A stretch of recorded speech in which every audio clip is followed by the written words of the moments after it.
اقبال کہنے لگے کہ عجب نہیں کہ خدا تک تیری رسائی ہو، پر تیری نظر سے پوشیدہ ہے آدمی کا مقام۔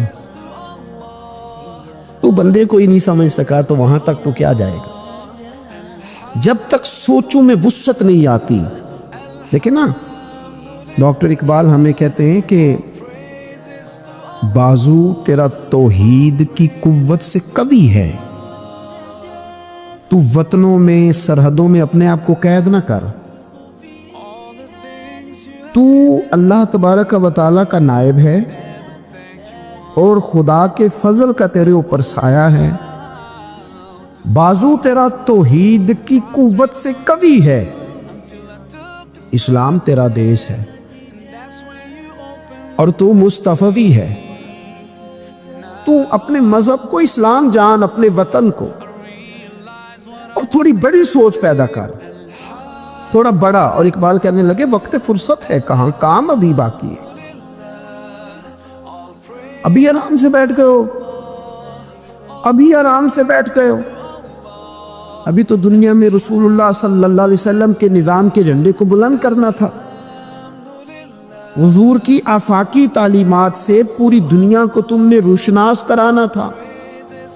اقبال کہنے لگے وقت فرصت ہے کہاں، وہ کام ابھی باقی ہے، نور توحید کا اتمام ابھی باقی ہے۔ بھی تو آگے بڑھنا تھا، لیکن سطحی سی سوچیں، چھوٹی چھوٹی باتیں، مثلا امیر دولت کے چکر میں اور غریب اس کمزوری کے احساس میں کہ میں تو غریب ہوں جی، میں تو غریبی کو بیچا تو نہیں نہ جاتا، غریبی کوئی فار سیل تو نہیں ہوتی، غریبی وہ زخم تو نہیں جسے دکھا دکھا کے بندہ پیسے وصول کرے۔ آپ اپنی غریبی کو بھی کیا سیل کریں گے، اپنے آنسو بھی بیچیں گے کہ میں چونکہ کمزور ہوں تو لہذا فٹافٹ میری بولی لگا دی جائے۔ لا یسألون الناس الحافا، قرآن کہتا ہے انہیں بڑی بھی ضرورت ہو تو پھر بھی لپٹ لپٹ کے سوال نہیں کرتے، ان کی سوچیں بڑی ہوتی ہیں۔ وہ کہتے ہیں بندے کیا دے سکتے ہیں، سیٹ کیا دے سکتے ہیں، نواب کیا دے سکتے ہیں، اللہ رسول سے مانگیں گے۔ ان کی بڑی سوچیں ہوتی ہیں۔ وہ شاعر تھا نا ایک بیچارہ، شاعر ناراض نہ ہو جائیں، یہ بھی بیچارے قابل رحم ہوتے ہیں، ساری دنیا سو رہی ہوتی ہے تو یہ چھتوں پہ پھر رہے ہوتے ہیں، کہتے ہیں آمد ہو رہی ہے۔ تو یہ بھی ایک عجیب بعض اوقات کیفیت بن جاتی ہے۔ تو اس کی بھی حالت کوئی تھوڑی زیادہ ہی پتلی تھی، کپڑے بھی پھٹ گئے، کسی چوک میں مکھیاں بھنک رہی تھی، تو کسی نے سمجھ لیا کہ شاید غریبی بیچے گا۔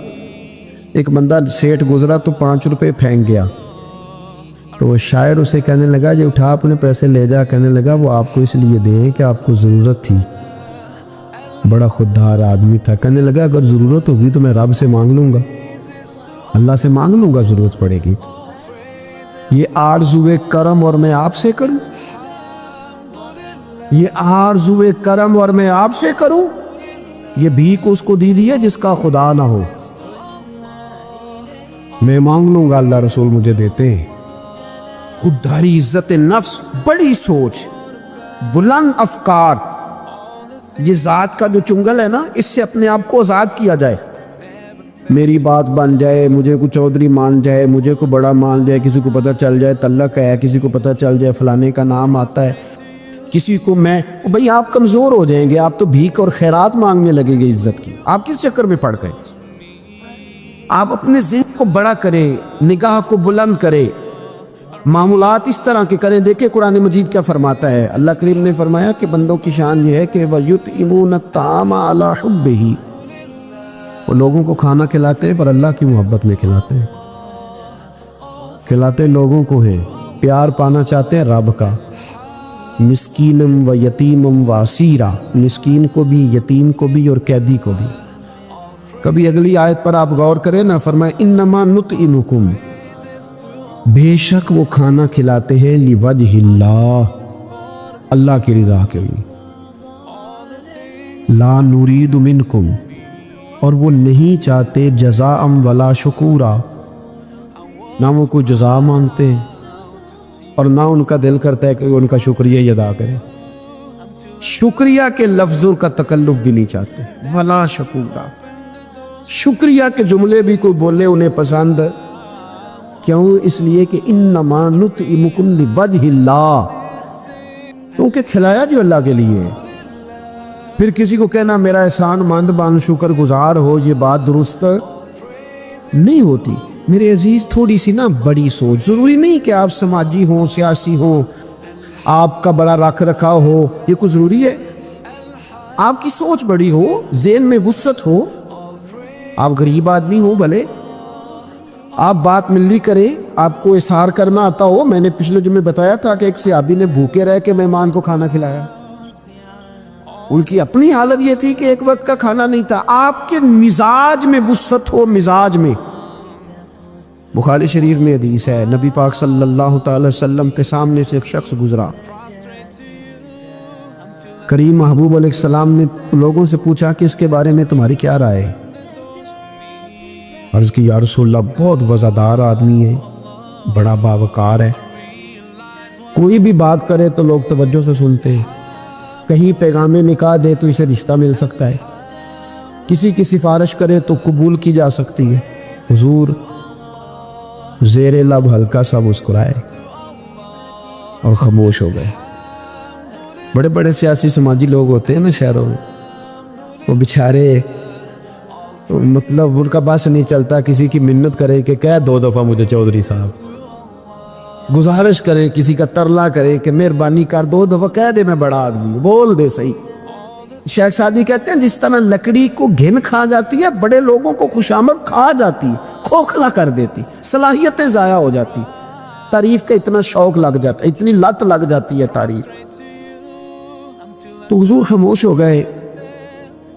تھوڑی دیر کے بعد ایک غریب آدمی گزرا، یہ بخاری ہے۔ نبی کریم صلی اللہ علیہ وسلم نے فرمایا اس کے بارے میں تمہارا کیا خیال ہے؟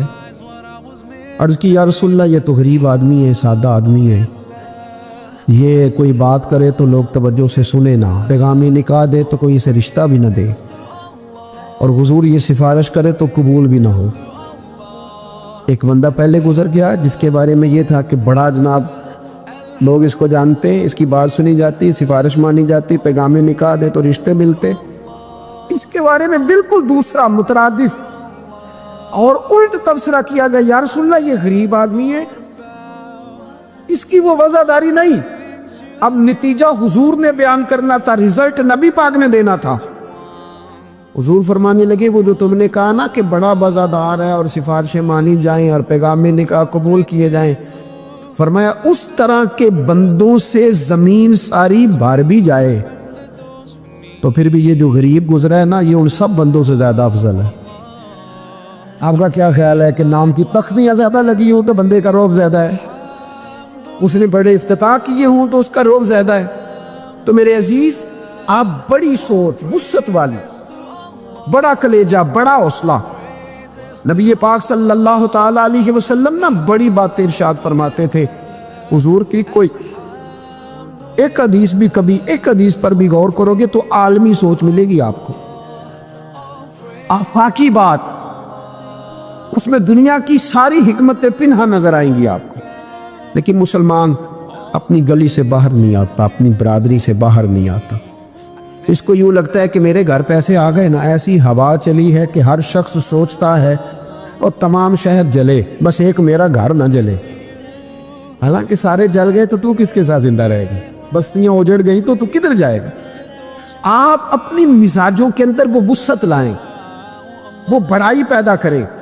اٹھ باندھ کمر کیوں ڈرتا ہے، پھر دیکھ خدا کیا کرتا ہے۔ درویش نے لکھا ہے، وہ کہتے ہیں ایک شخص نے نا، بس تمثیل سمجھانے کے لیے ہوتی ہے نا مثالیں، ایک شخص کسی چیز کی تلاش میں تھا، وہ چیز پہاڑوں پہ ملتی تھی، پہلے بھی کئی لوگ گر گئے، سمجھ لیں کوئی پھل تھا، کوئی جڑی بوٹی تھی، کوئی چیز تھی، پہاڑ بڑا اونچا تھا، وہاں سے ملنی تھی، یہ بھی گیا اس کی تلاش میں۔ تو یہ جب ایک پہاڑ پہ چڑھا تو ڈھلان تھی، پاؤں پھسل رہے تھے، اس نے ہمت نہیں آ رہی، اس نے نا کدال پکڑا، سامان پکڑا لوہا کاٹنے کا، اس نے وہ پہاڑ کاٹ کے تو وہاں 50-60 سیڑھیاں بنائیں۔ پھر اگلے پہاڑ پہ گیا تو وہاں بھی پیر پھسلتے تھے، ڈھلان تھی، چڑھا نہیں جا سکتا، اس کو بھی کاٹا، 50-60 سیڑھیاں بنائیں۔ تیسری پہ گیا تو اس کو بھی کاٹا، سیڑھیاں بنائیں۔ اب بڑے زمانے لگ گئے، کمزور ہو گیا، بوڑھا ہو گیا، موت کا وقت آ گیا۔ کسی پوچھنے والے نے کہا کہ تجھے ملا کیا؟